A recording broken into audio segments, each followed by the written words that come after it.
Здраво на сите!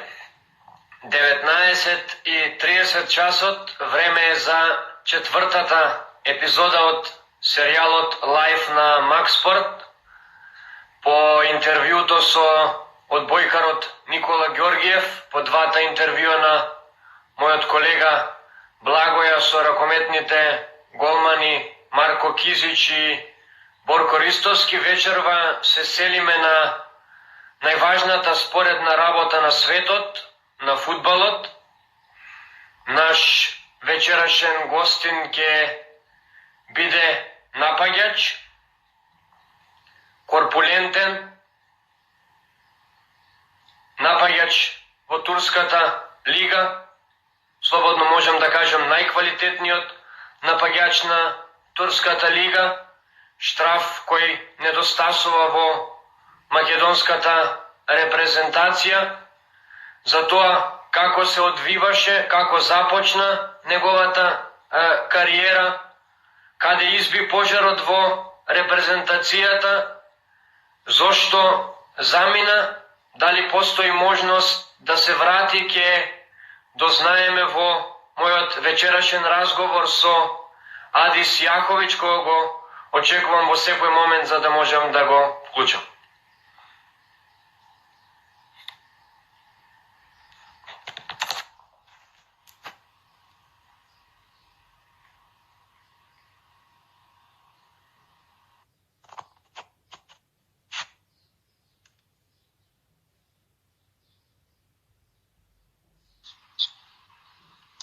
Адис, добро вечер.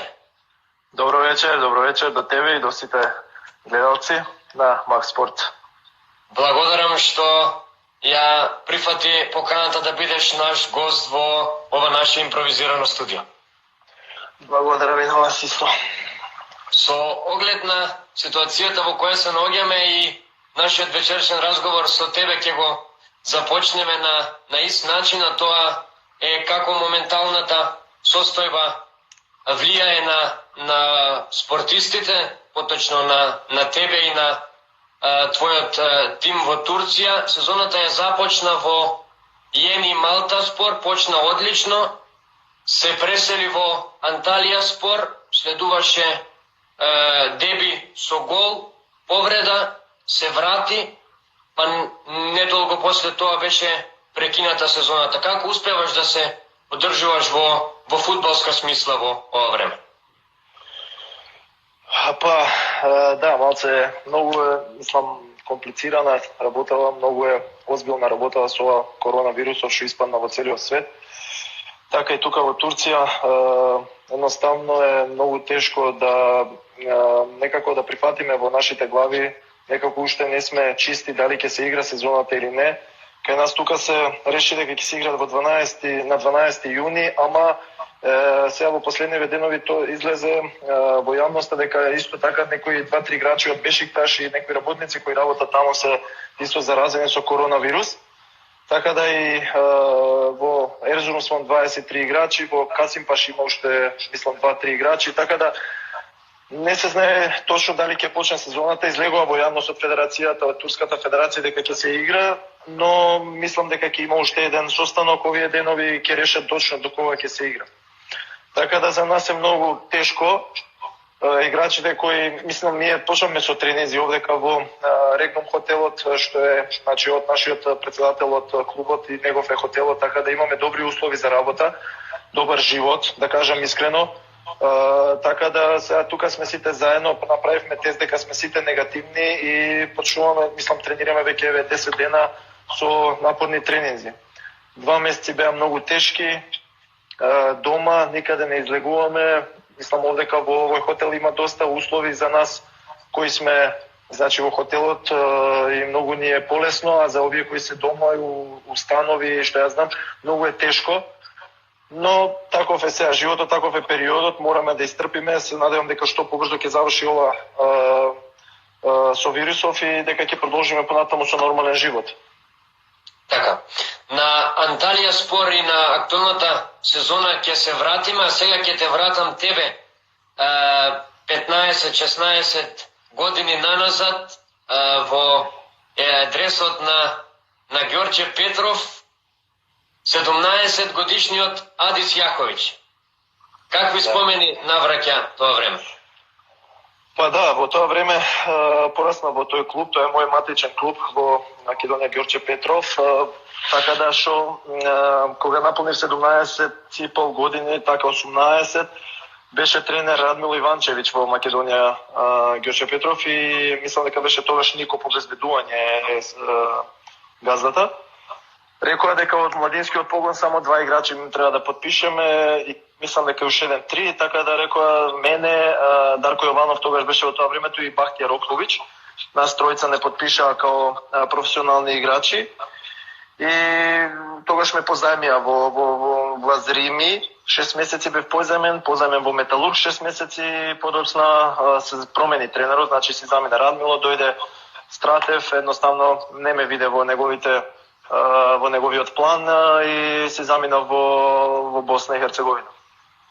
Така, следното прашање ќе беше како стигна понудата од Босна, ако не се лажам, од Велеш Мостар и беше ли тешко да се прифати интернационален предизвик на само 18-19 години? Па мислам дека медијата и луѓето не знаат како живот поминав јас со 18,5 години не отидов, значи немав никаква понуда од Босна. Отидов сам со 2, да кажам, кофера, 2 багажа отидов за Босна и реков дека сакам да пробам, во таму имам родбини во Сараево и едноставно сакам да пробам нешто ново, нешто дали ќе можам да се промовирам повеќе да се направам као, да кажам, да пораснам во квалитетен играч. Отидов прво потпишав за Железничар Сараево, 6 месеци и половина не играв никако, едноставно тренерот не ме виде. Не знам, едноставно не се видов тука ни јас. Подоцна отидов сам за Велеш. Ме побара еден човек од Велеш дали би сакал да пробаш и така тргна со мојата кариера. Одиграв добри пола година, подоцна ме купија Сараево со тогаш ни беа 60.000 марки, 30.000 евро по тоа време. И 2,5 години поминав во Сараево, од Сараево тогаш за Швајцарија отидов. Да, ако не се лажам, во дресот на Велеш и беше стрелец против екипата на Сараево. Така. Таа утакмица пресуди да тренерот му се свиѓав и дека преминав во Сараево. Од Сараево, од Жешкиот Балкан, одлучи да заменеш во Швајцарија во екипата на Вил, тогашен второлигаш, се наметна веднаш во новата средина со гол на своето деби и 16 погодоци во првата сезона. Да, точно така. Отидов во 9-та лига прво отидов.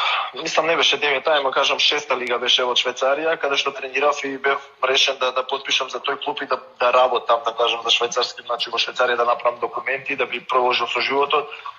Но како што тренирав со нив, дојде тренерот, помоćниот тренер на ФЦ Вил, ме гледаше на тренизите, на утакмица да каже овој професионалец, овој не треба тука да игра, би требало да го доведеме кај нас. Отидов во ФЦ Вил, подпишав на 4 години.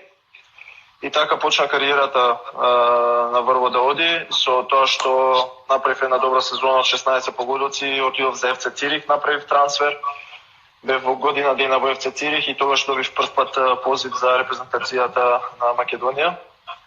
Од ФЦ Цирих отидов за Украина и така натаму после за Русија, од Русија за Турција и така. Да, ќе се навратиме на Украинската лига. Премина во Украина и го почести Динамо Киев да му се представиш дека дојде Адис Јаховиќ и следува моето време и овде. А точно, да. Првиот, дали сега мене така, Бог ми дава среќа во секој први настап и за секој нов клуб кој што одиграв, постигнав голови, така и за Ворскла Полтава, бев таму член од година дена. Во тој клуб, првата утакмица со Динамо Киев, гол дадов дома за 2-2. Подоцна со Шахтер исто Донецк, после со Динамо исто таму во гости и тогаш се деси ова војната што почна со Русија. Едноставно бев со жена и со едно дете, со синот, така да решив да не останувам во таа држава, морав да ја напуштам. се вратив отидов за Риека, бев таму 2 месеци и подоцна трансфер за 2 месеци, што едноставно беше чудно и за мене и за сите. Но да, таков е фудбалскиот живот.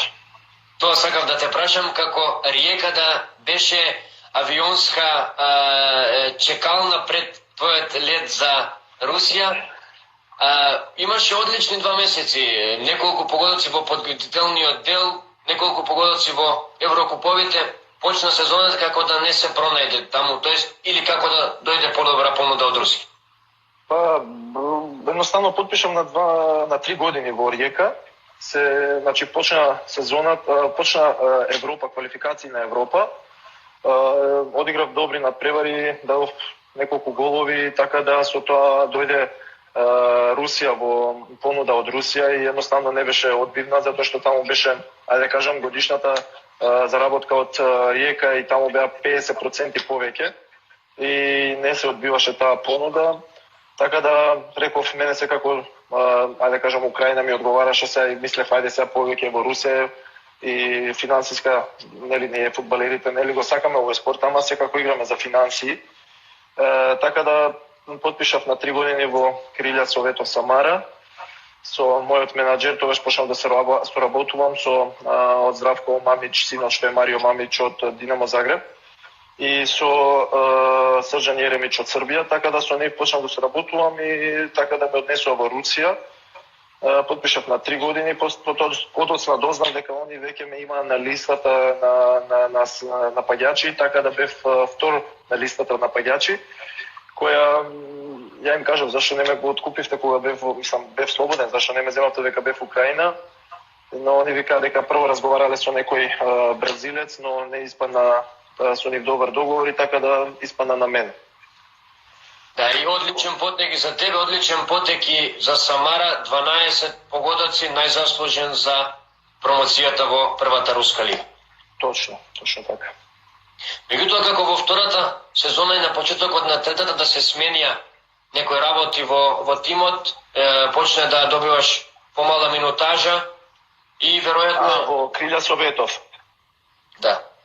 Па тогаш добив помала минутажа затоа што во првата лига кога влеговме во Суперлига, последната утакмица во втората лига добив повреда на коленото и ме оддалечи надвор, добив на хрскавицата и оток во коленото, така да беше многу ризик за да продолжам со некои инекции или со болови, затоа што можеше да ми се прекине кариерата, со тоа е многу опасно да имаш оток во коската кај коленото. Така да беше принудно да направам операција, но јас решив да не правам операција и отидов во Германија на лечење. Бев во Регенсбург на еден реха, најдобра, мислам, по мене најдобра рехабилитација за повреди. Клубот таму ме прати, бев над 3 месеци на опоравување и подосна се вратив негде во првата полусезона, последните 2 утакмици со ЦСКА, кога одиграв 2 гола која дав во Москва, тоа беше првата утакмица после повреда. Но подосна така, идеше сезоната, идеше полека и едноставно втората полусезона немав многу, да кажам, минутажа, додека се вратив, додека што многу тешко и шпицот што играше пред мене беше стабилен во клубот долго време и едноставно чат пат беше играм, не играм, но година дена пред мислам имав уште година дена договор, се јави од Гјостепе и си викам сега повторно, ајде втора лига пак.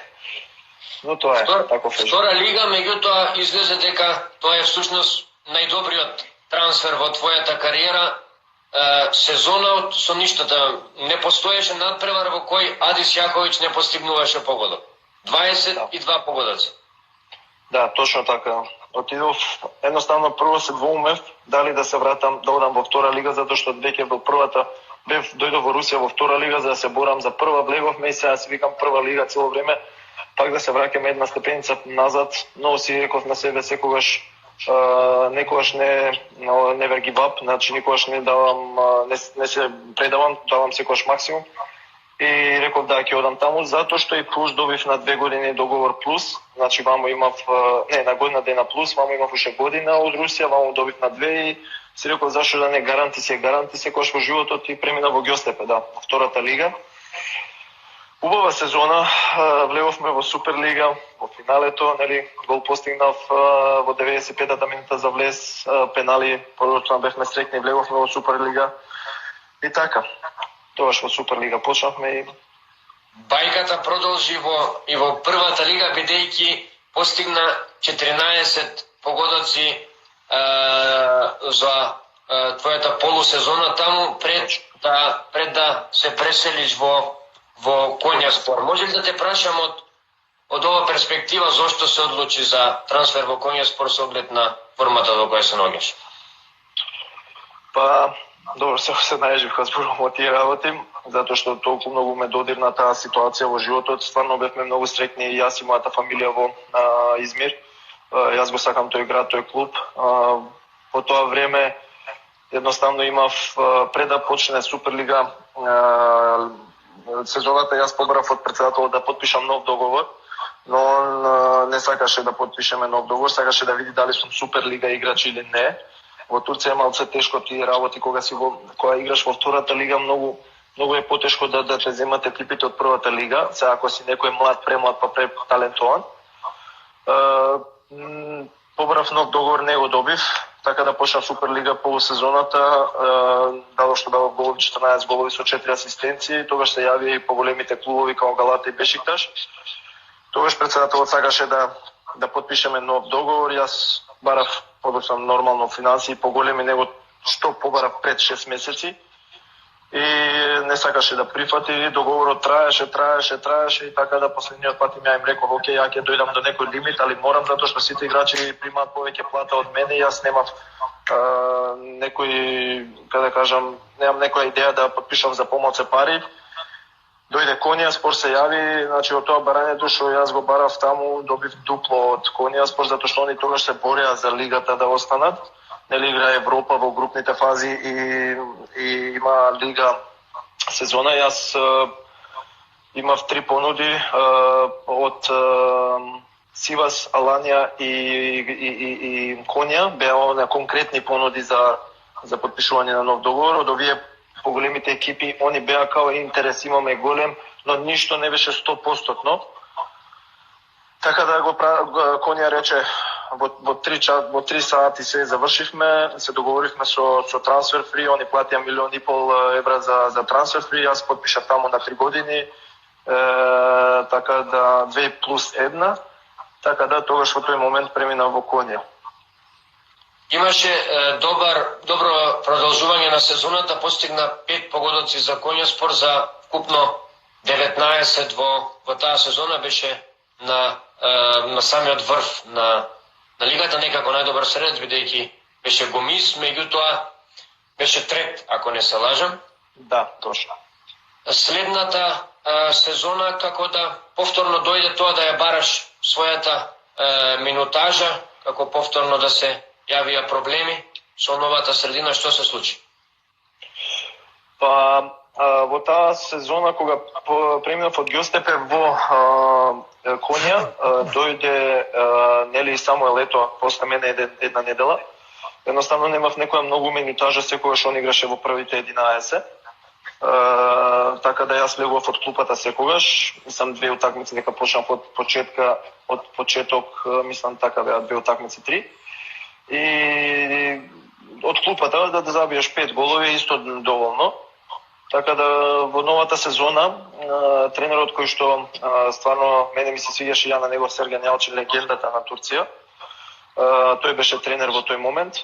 Така да рече дека новата сезона те планирам за прв шпиц, не планираат со Ето да продолжат понатаму.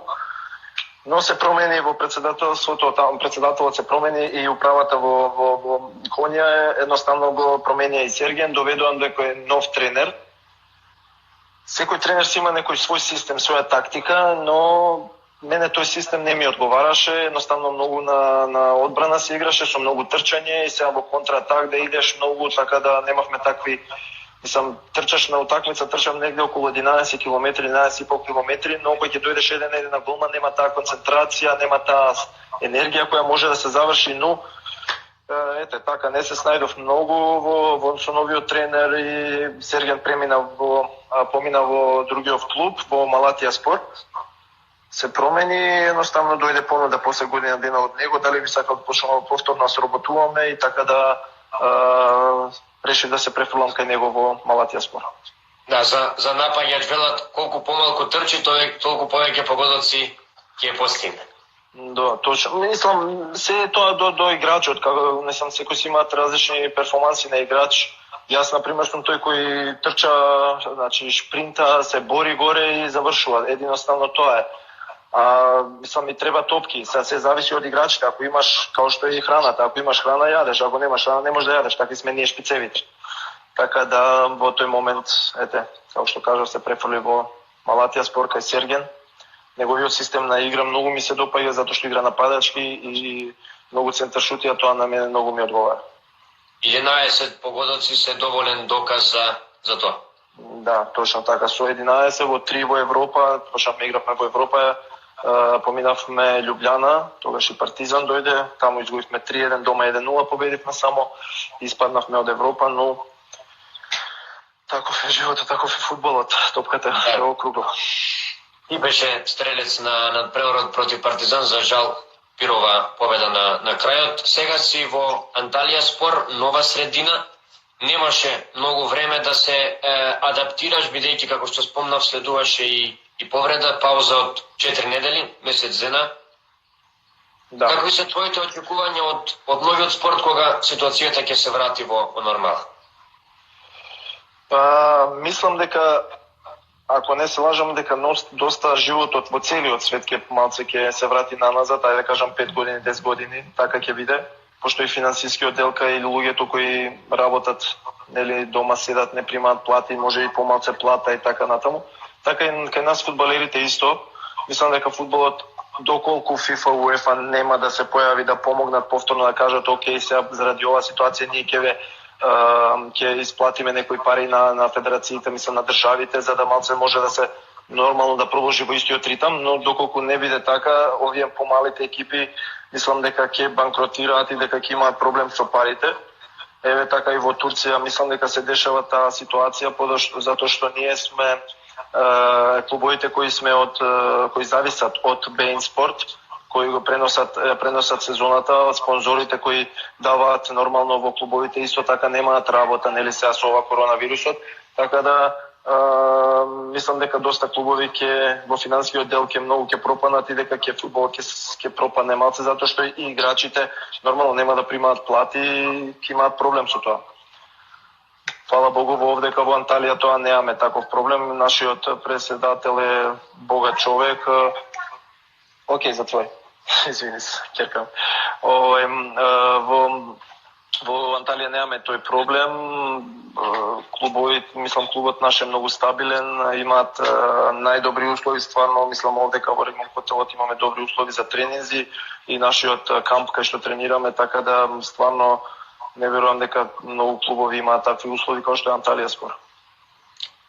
Така, ја ги спомна финансиите, Турската лига годините наназад трошеше многу пари на звучни имиња, го спомна Самуел Ето, сега си во ист тим со Лукас Подолски, тука помина Адебајор, Весни Снајдер, Гомис, Радамел Фалкао и да не ги набројувам сите, меѓутоа и покрај сите тие милионски вложувања некако квалитативно на европската сцена резултатите изостануваат. Носењето на такви играчи е маркетиншки потек или лоша политика?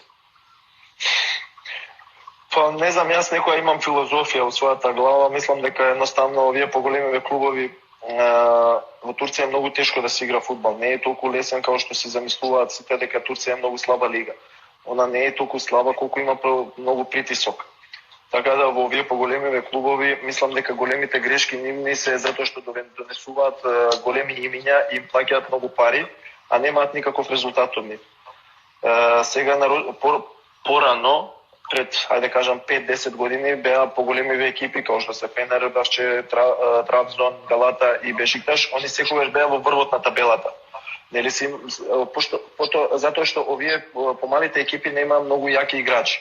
Но сега во ова денешно време се повеќето, ајде да кажам, луѓе кои се богати вложуваат во овие помалите, взимаат клубовите и вложуваат пари така да донесуваат и добри играчи, така да сега лигава е многу посилна. Така да ја мислам дека многу грешат со тие големи имиња, плаќање на толку пари, например сега слушнав дека ајде да кажам Фалкао или 5 или 6 милиони заработува годишно ниво, па дојде до повреда, па се врати во повредата, повторно повреда, квалитетен играч, нема тука што, како што се и Подолски, ето и овие не, ама мислам дека тие имиња не може да направат некој голем како да нешто да променат во екипата, да би имало нешто. Мислам, они сигурно дека имаат квалитет, али квалитетот на екипата е сите 11, не е еден играч. Така да не може да се вклопи овдека во една екипа и мислам дека такви имиња не треба да донесуваат во Турција, едноставно треба да донесуваат играчи кои се гладни, кои се млади, кои, ајде да кажам, не многу млади, али во таа основа дека се со карактерни, јаки и да се вклопат во екипата. Они немаат никаков систем, мислам, во цела Турција, по моје некој мислење, они немаат некој систем и да донесуваат по тој систем играчи, него си донесуваат, како што и кажа ти, имиња заради може да кажам заради тоа што се продаваат дресови, заради тоа што навивачите повеќе ќе дојдат заради него, што ја знам и така натаму. Маркетинг повеќе. Так. Играше со Самуел Ето, сега играш со Лукас Подолски, светски првак од 2014. Можеш ли да ни направиш една паралела за тоа каков тип на играчи се, каков вид на професионалци и како соработуваат со играчите? Па добро, со Ето се работува во Конја. Ето е стварно страшен играч. Еден играч по 16 метри што кога има топката и кога е свртен према голот, онда знаеш дека 90, ајде да кажам 5%, 99% е веќе гол. Стварно има таква многу јака завршница, дури и јас секогаш имам и разговори со него и секогаш го пратам на тренинзи кога работи на завршница на голот. Гледам на кој начин удира топка, на кој начин, зошто така удира. Така да ето е стварно страшен, но не трчи многу, остарен е сега, нема толку она борба порано кој што ја имаше во Барселона и во другите тимови. Нормално, постаре сега, годините го стигна и мислам дека сега е само на име, кое, значи големо име и пари заработува, отиде во Катар, потоа подосна за 2 години, за 10 милиони подпиша, така да ето стварно, мислам као карактер, но немавме некои јајон лоши контакти, мислам ни со играчите, али мислам дека има велик големо его. Така да еднаш се деси таква ситуација кога го извади тренерот во Бурса, игравме, губевме 2-0 на полувремето, го извади него во 45-та минута, ме уфрли мене и му кажа, му дојде во соблекувална и му вика на Серген Јалчин, кој е стварно легенда во Турција и све, му вика немој да не смеш ти мене ме вадиш, јас сум само Лето. Имаше такви ситуации што големиото его кај него, мислам дека кај играчите некои играчи го поштува заради кариерата и се, ама егото ги одбиваше од нив. Така да, а со Лукас е многу различно. Он е стварно добар дечко е, добар карактер, не дава многу да придеш близко до него заради тоа што пази, пак е тоа светски играч, замисли да ставиш тука една медали да подигне светски куп во целиот свет. Така да многу е разлика. Богата кариера, ајде да кажам не толку богата како што е Ето играше ипак за Барселона, Интер и така она. Подолски играше за Бајер Минхен, и мислам тука негде се, али ипак Барселона е многу поголем тим и така да натаму, но Подолски е стварно и има 35-36, ја точно не знам, и многу ми се допаѓа затоа што стварно работи секој 100% и индивидуално работи, изгледа добро и изгледа фит, да кажам телото му е цело фит. Така да за него стварно имам пофални зборови, многу е паметен во игра, многу е смирен во игра и тоа многу значи за нас во Анталија спорт. Така. Адис, низ твојата кариера, ако нешто те краси, тоа е твојата упорност и сам спомна Never Give Up, замина со, како што сликовито објасни, со 2 куфери во Босна, замина во втората швајцарска лига, се избори за сезона во прва лига, замина во втората руска лига, се избори за прва лига, замина во турска втора лига, денеска си најдобар напаѓач во истата таа лига. Можам ли да те прашам зошто не се одлучи за предизвик во најсилните 5 лиги? Па искрено да ти кажам, вака, ситуацијата во мојата кариера, како што и кажа, секогаш мојот карактер и мојата упорност ме донесе до ова што сум денеска. Тоа е и најважното во фудбалот. За мене секој, мислам, имаш луѓе кои се раѓаат со таленти, ама талентот не е само доволно да покажеш све во животот ако немаш некој карактер и што ја знам, да немаш некоја упорност. Така да во мојата кариера тоа се случи што сум сега во Анталија, нормално дека би сакал да играм некој поголем тим, да облечам уште еднаш, да кажам сега пред да потпишам за Анталија, спор имав понуда и тоа последниот ден пред да мислам се договорив одека, дојдов одека на преглед и поминав Фенербахче ме сакаше. Толку бев во умење, али јас сум тој тип кој ќе кажам, значи стојам позади својот збор секогаш и пак реков на Анталија, видете имам понуда, еве понудата ја и они тука беа, разговаравме со нив со председателот, јас потпишав за Анталија, нормално дека ви сакам уште еднаш да облечам од поголемиве тимови дрес, да завршам својата кариера, и пак сега сум сепак сега сум 33 години. Но од првите 5 лиги искрено имав понуди од некој имав од Спал од Италија, но финансискиот дел кога ќе знаеш, јас така гледам као се, ние фудбалерите треба секогаш да гледаме финансискиот дел. Значи кариерата за утре, јас кога ќе завршам кариерата утре нема никој да ме праша кај си играл, што си играл, браво, таму си играл, колку имаш на сметката. Дали можеш да преживееш, дали можеш да прехраниш својата фамилија, дали можеш да помогнеш на другите. Така да јас се одлучив за Турција да останам, не отидов за Спал заради тоа што финансискиот дел беше многу подобар од овдека него таму. Таму сепак има тие порези на државата, значи плаќаш 50%, 49% за на државата, така да немав некоја идеја да преминам во тие клубови. Сега доколку некој се јави да каже слушај, Адис имаш понуда за истите пари нето во тој клуб, значи сигурно дека не би одбил и сигурно дека би прифатил да играм во некоја од првите 5 лиги. Ете, затоа и тоа е што е тука сум кај што сум сега. Така, јас сум убеден дека и доколку останеш во турската лига, гледајќи ги на крајот на сезоната, на листата на стрелци горе ќе го пишува секогаш името на Адис Јаковиќ, бидејќи и сам напомена карактерот со кој те краси целата твоја кариера е нешто што го имаш садено во себе и веројатно ќе обстојува до крајот на твојата кариера. Ќе преминеме на само здравје, да. Така, ќе преминеме на репрезентацијата, ќе се обидам да ти покажам едно видео од 2012 година. Првиот гол против Словенија, најомилениот.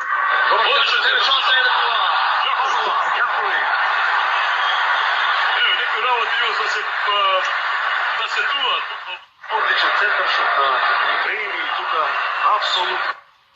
2012 година деби како што доликува на Адис Јаковиќ. Со гол. Да, точно. Тоа беше првата моја утакмица за репрезентација и најомилениот мој гол во целата кариера. Така да, што да кажам, многу ми е драго што играв за репрезентација. Тогаш беше тренер Чедомир Јаневски. Добив позив од него кога бев во ФЦ Цирих. Бевме во станот со жената и со мајка ми. Едноставно, кога добив позив, не може да се верувам. Викам, дојди тоа време, јас да играм за репрезентација, затоа што секогаш, кога бев мал, ги пратев репрезентативните утакмици, ги гледав во живо на градски стадион и си викав еден ден како би било убаво да играм за репрезентација. Ете, тоа се деси во 2012 година, кога првата утакмица против Словенија дадов гол и наместив на Дарко Тасевски. Асистенција имав на првиот гол кога го даде Дарко. Така да многу би беше мило што дадов гол нормално и ајде кажам постабилен во репрезентацијата. Така, имаше и статива, беше наистина дебиот со ништата, со неколку шанси створени прилики. Го спомна Чедомир Јаневски, ќе се надоврзам. Чедомир Јаневски те внесе во репрезентацијата, имаше доверба во тебе за времето на Чедомир Јаневски, играше константно, ја делеше минутажата со Јован Костовски. Истото се случи и кај Бошко Ѓуровски, меѓутоа дојде Љубинко Друловиќ, твоето име се поредко беше на списокот. Што се случи? Да, тогаш кога Бошко Ѓуровски беше тренер, едноставно една ситуација на тренинг беше некоја несогласие со Даниел Георгиевски, точно, извини. Даниел Георгиевски беше на ситуација, и пак јас сум постар од него, бев 5 години постар од него. Едноставно се, ајде кажем, пошегува со мене на тренинг и стварно, значи, можам да се заколнам дека јас никогаш не сум некоја шега, некогаш не сум ја фатил на критичен начин, но кога му возвратив со една шега исто подоцна, јас возвратив неколку 5 минути подоцна, ми возврати со ружни зборови, тогаш не можев да се контролирам. Јас не сакам да стварно не сум тој, излегува во јавност преагресивен, карактерот не му чини што на така понатаму, но не е тоа точно. Јас едноставно секогаш сум поштовал, секогаш сум почитувал другарите и карактерно и секогаш сум бил добар со нив. Никогаш не сум имал нити со еден некоја закачка, да кажам, во репрезентацијата, но кога почнам со ружни зборови, а тоа јас не сум, значи не можам да прифатам со ружни зборови да ме вреѓа, уште што сум постар од него, а кај се пошегува со мене, кој сум постар 5 години, едноставно изреагирав како што не требаше да изреагирам и го напуштив тренингот и од тогаш не размислував да се батам во репрезентацијата, затоа што и едноставно некои работи натре не ми се свиѓа, нити сакам сега да објаснувам од зошто и како, не е убаво, така да не бара па. Јас тогаш и бев нели како меѓу најдобрите стрелци во Турција, едноставно се реков да паднам во некоја форма, едноставно тренизите не беа и како што треба за мене, мислам дека, но решив во таа ситуација да не се појавам на тренинг, едноставно и подоцна нормално Бошко Јаневски, Бошко Ѓуровски не ме повика повеќе во репрезентацијата и си прифатив. Така да со Друловиќ јас не бев никако во планот, затоа што тогаш после Бошко се промени Друловиќ и онда си имаа своја. Сега дали беше тоа дозгора наредено или не, јас не сакам да навлегувам во тие работи, нити ме интересираат. Јас сум тука секогаш, значи нека излезе во јавност за репрезентацијата. Значи тоа е моја држава, моја татковина, мој дом, моја љубов, моја, да кажам, друштвото, роден сум таму, детството го поминав, кариерата ја почнав таму. Така да секогаш сум спремен да давам за репрезентација во секој момент кога сум повикан и дали сум повикан или не сум повикан, секогаш ќе ја бодрам. Но луѓе кои се негативни, кои се против мене, тоа е нормално денешно време, нели, во фудбалот. Иако има, тоа си е нивни проблем, мој не е проблем. Да, ја начина темата која сакав да ја отворам и мечевите со Италија и Лихтенштајн, кога можам слободно да кажам и од моје име и беше кажано и од твое и од целата јавност, беше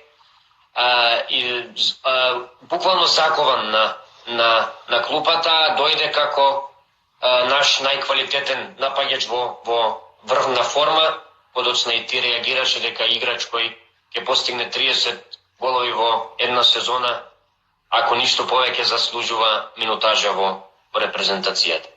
Да. Се кажа како што кажа, така да тоа беше и проблемот, затоа што веќе не сакав да се појавам во репрезентацијата заради тоа што непоштовување на мојата кариера, моите голови, мојот карактер, така да мислам дека тоа беше и годините беа во проблем, мислам 31, колку имав 31 година, мислам дека можеби мисла дека сум стар веќе и дека не можам да помогнам, така да секој си има свое. Ако мисла дека можам да помогнам, секогаш сум тука, никош нема да се откажам. Ако не мисла дека не можам, дека не требам, тогаш окей, животот иде понатака, јас тука ќе се борам во својот клуб и така натаму. Така, тоа ми беше и следното моје прашање. Македонија ја ја очекува мечот, историскиот меч со Косово, тоа е историско полуфинале, а потоа се надеваме и финале. Доколку селекторот Игор Ангеловски, со кој верувам ќе се сложиш, не сте во добри односи, одлучи да ги стави проблемите во фиока, те побара и каже: Адис, ми требаат твоите фудбалски квалитети, им требаш на репрезентацијата, дали ќе те видиме во националниот рез? Па, да кажам дека не сме во добри односи, стварно немам ништо против него, нити ја мислам дека имал нешто против мене, нити сме разминале некои лоши зборови измеѓу нас. Може би не ме видел во својот систем во тоа време, или сега може не ме гледа исто понатаму, не знам, јас тоа е се мислење на еден, мислам на негово мислење како на тренер. Јас као јас за себе кој што можам да гарантирам и да кажам дека ако мисли дека му потребно, ако мисли дека можам да му помогнам во репрезентацијата, секогаш сум тука и секогаш ќе бидам тука доколку не завршам кариера нормално.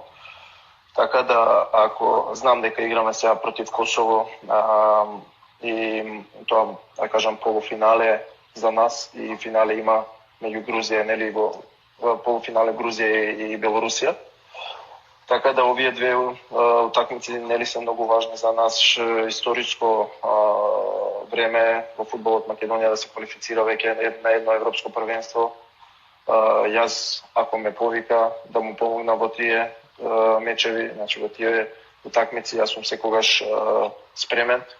Така, само не дај Боже да не е некоја повреда, па кажам не можам да дојдам.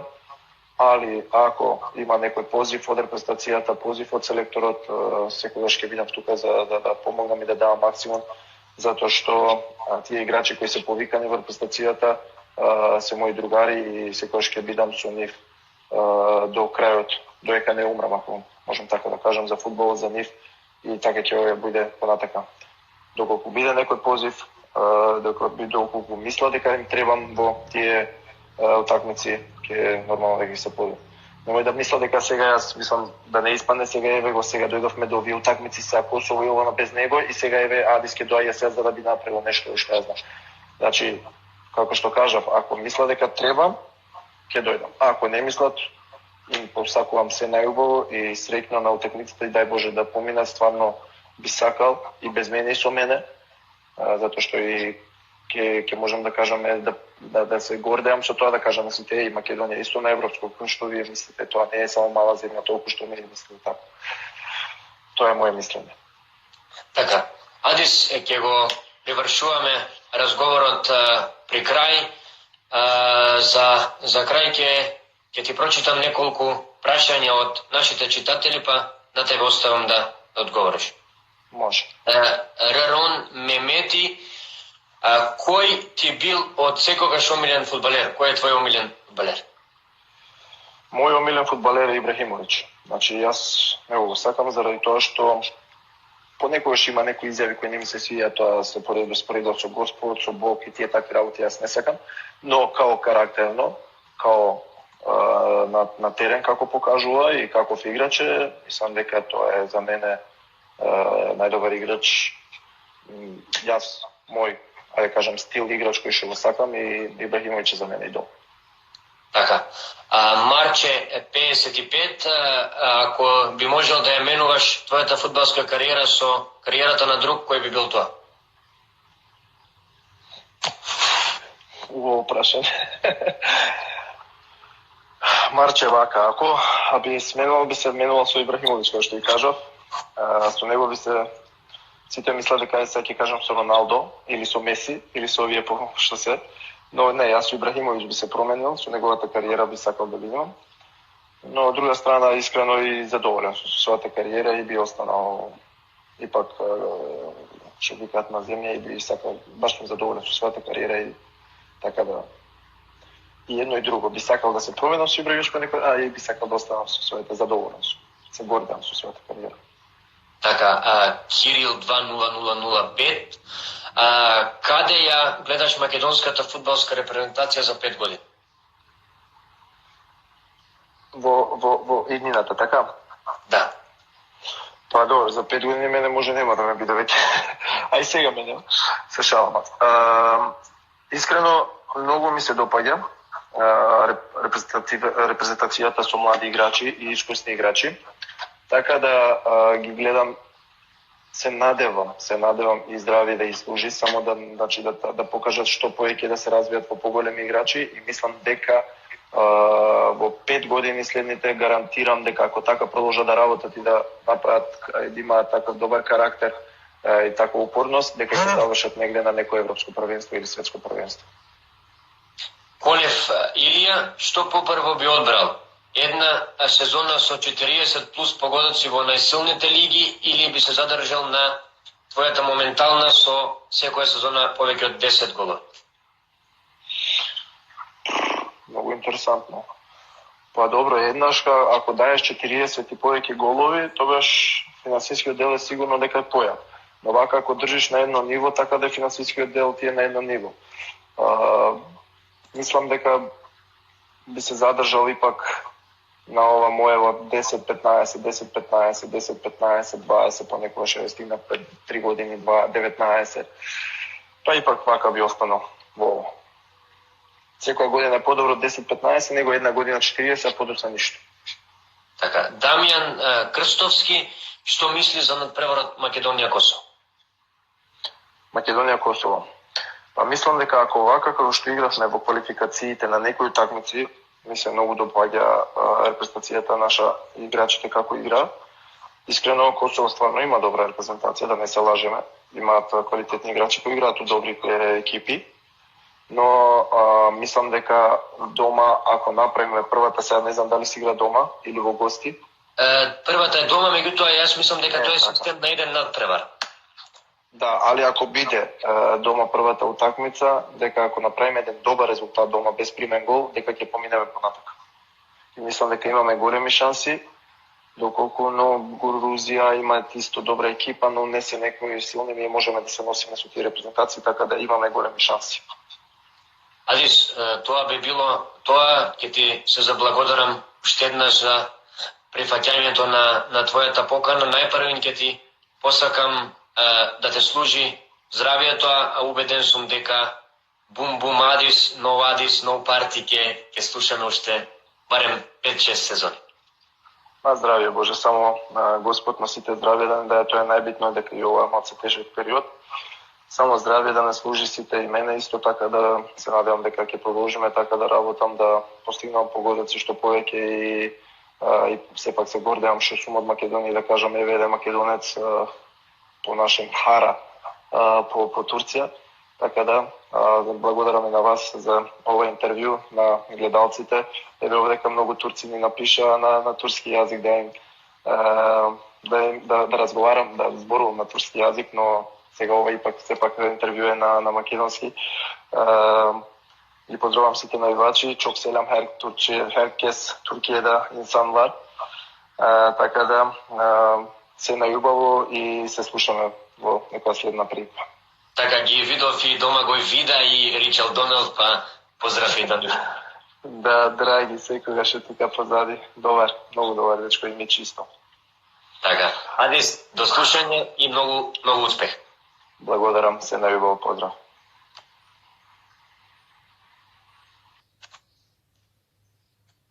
Тоа беше најдобриот напаѓач во Турската лига, Адис Јаховиќ. Слушнавте одговори на многу прашања кои ме мачија мене, веројатно ја мачат и целокупната македонска јавност. Важно е да напоменеме уште еднаш. Адис Јаховиќ е спремен да се врати во репрезентацијата. Адис Јаховиќ е спремен да ги тресе мрежите во националниот дрес и да го остави целата таа неправда која беше нанесена во изминатиот период. Тоа би било тоа за четвртата епизода на Лайф на Макспорт. Прашањата кои ги начнавме со Адис, се надевам дека многу брзо ќе бидат одговорени и од другата страна, па така очекувајте многу интересен гост. Името нема да го откријам, ќе ве известиме во последните неколку дена. Останете во добро здравје и до слушање.